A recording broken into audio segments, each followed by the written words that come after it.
But nothing much has changed today with regards to the Hearts players and the non-payments of salaries. We obviously made a statement yesterday, and the reason for that was to focus minds on the fact that this was not only about the fact that our members haven't been paid, but it was also about the fact that Hearts is one of our biggest clubs, are ailing, they're having problems, and I think that the whole of football has to get together to help Hearts through this difficult time.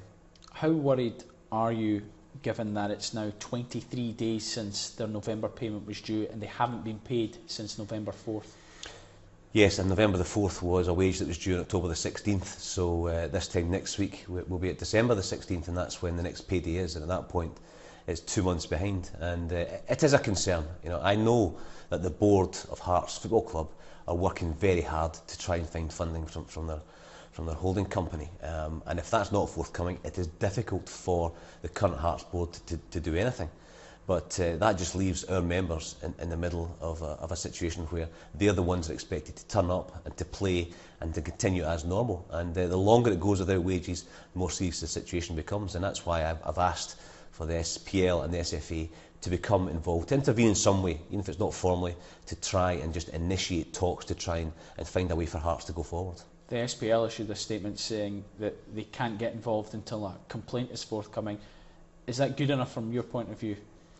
Well, I think there are times where we in football have to put the rules to one side and look at what's best for our game and what's best for Hearts Football Club. I'm here and fortunate enough to represent the players and have the medium here of television to promote the players' problems. But there are lots of other people at Hearts as well who I think deserve support behind the scenes. This is a club who need a bit of support, and I think by intervene we simply mean that they can have the power, and if we get the SPL, the SFA, the club and the players around the table, we can try and find a way forward for this football club, because we want the club to get to January where it'll have the possibility of selling players, and that will certainly help, but getting to January may well be a problem. Would you like to see the governing bodies, the SPL, using revenue from television companies which goes in centrally and then is outsourced to clubs, or sponsorship money diverted directly to the players?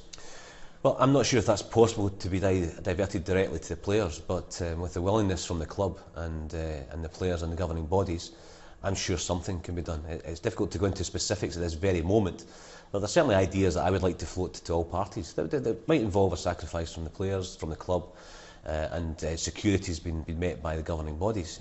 I just think it's important to talk, and if we can put the regulations to one side and get proper dialogue between all the parties, I think there may well be a way forward, but I think our players are just becoming increasingly frustrated and increasingly isolated. It seems, though, as if the SPL were saying, well, come on, make a complaint then, and we will get involved. Is that close to happening? It's always close to happening. I mean, the players were on the verge of taking a complaint last month, but then the wages were forthcoming, and I think it's grossly unfair to expect our members to be the only way forward with regards to resolving this situation by taking a formal complaint and escalating into a dispute. And this is not what we want, is a full-scale dispute between the players and the club, because then we're in difficult areas. It may well be forthcoming. I can't possibly say one way or another. All I can say is that our players seem to be the only ones who are shouldering this burden. Without them, without the fans turning up to games, there is no Heart of Midlothian. And the longer our players go without being paid, the more danger there is of them perhaps looking to use legal remedies. What is the mindset of the players in general within Heart of Midlothian? I think players are becoming increasingly worried. There are pressures on them to play and to actually work without pay. I think a lot of us in any other walk of life, if we had the opportunity to walk away and get another job on more salary, we would do so in the players' situation. They can't, because they are bound by football's registration procedures. That's the procedures put in place by the governing bodies, and that's why I think there's an obligation on the governing bodies to become involved. But they are becoming increasingly frustrated. They're under pressure from their families, they're under pressure from the fans, under pressure from the club, outside agencies, and the last thing I want is for something to happen that's to boil over into a situation that we can't handle within football, and that's why it's important we deal with these matters quickly.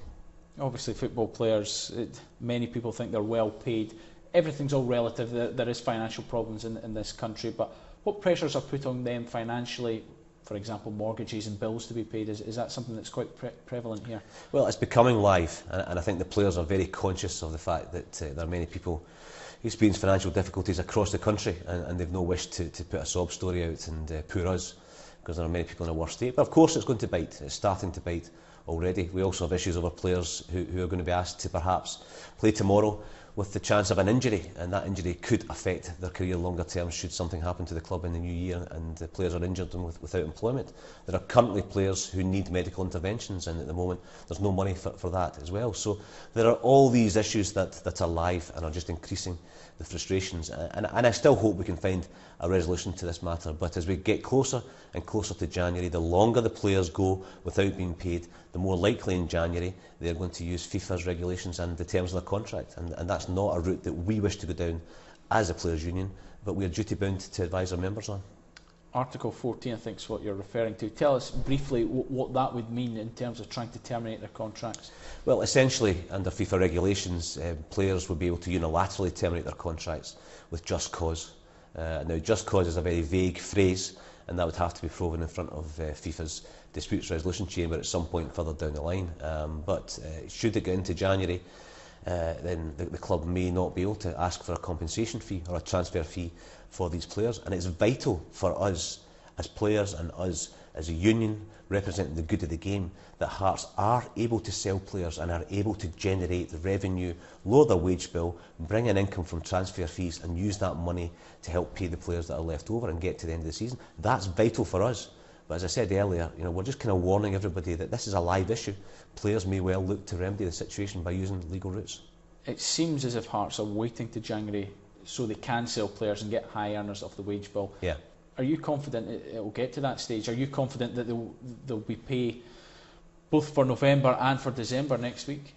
Yeah, I think personally and as an association, we're not barrier builders. We like to find a way around it, and I've got plenty of ideas I'll float to people around the game that will help Hearts get to January. And with the assistance, I still think of the governing bodies, we can get there. I mean, it's uncertain. There is no sign of the salaries coming, and the people on this side and the board of Hearts, people that work at Hearts, have been terrific. They've been really honest and upfront with the players, and nobody can point the finger at them at all. And they've been honest enough to say there is no sign of any monies forthcoming. But I just think that any situation that extends this period where our members are not paid is going to lead to serious ramifications for the club.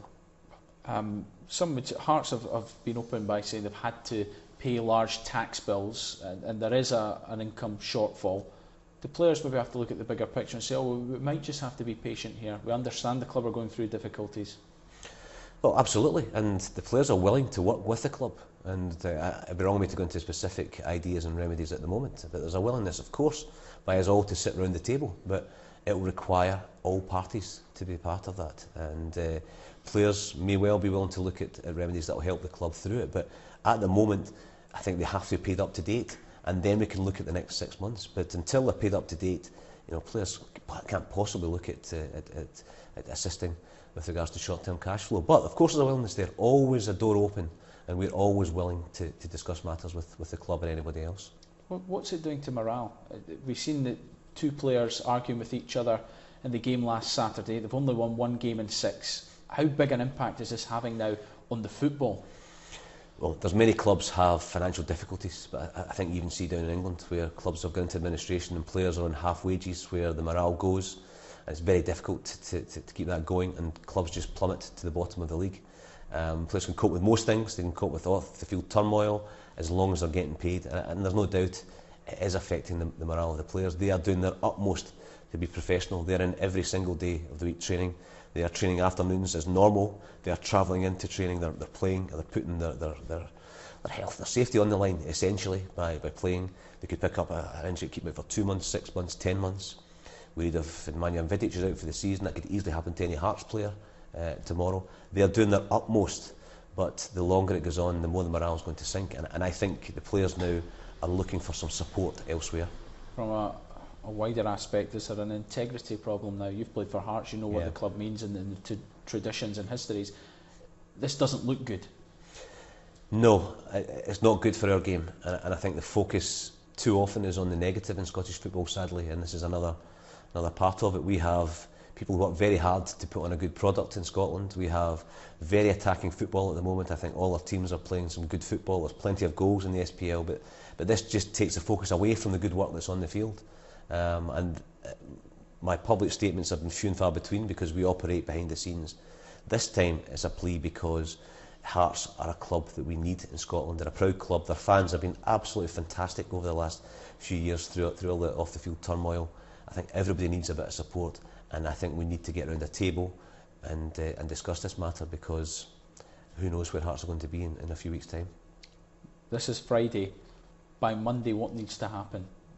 Do they have to be paid? Do they have to be at least knowing when they're going to get paid? What's the situation? Well, in the players' mindsets, it swings from one day to another, from 1 hour to another. You know, they are loyal, they're under contract, they enjoy playing for Hearts. All they want to do is play for Hearts and get paid.